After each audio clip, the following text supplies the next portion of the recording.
How to download data from Instagram. Hi everybody, welcome back. Today we are going to learn how we can do it.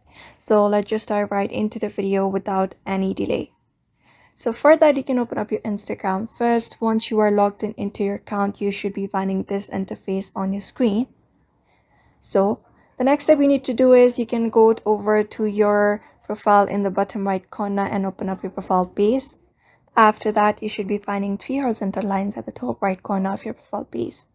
You can tap on it to open up your settings. So once your setting menu opens up, what you need to do next is you can tap on this option that says Account Center.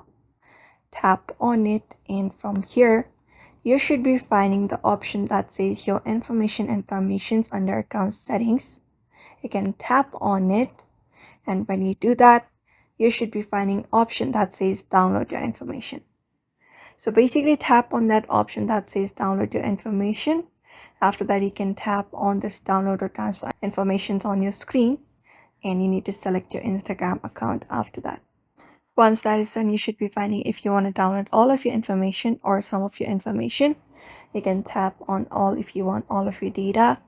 After that, you can select up your destination. You can tap on this download your device and then select up the date range from where you want it to be downloaded, and your email address, your format, and your media quality, and tap on create files. After a while, it may take a while for the download to be completed, and when it is done, you will be notified in your Instagram itself. So that is it for now. That is how you download your data from Instagram. Following up those methods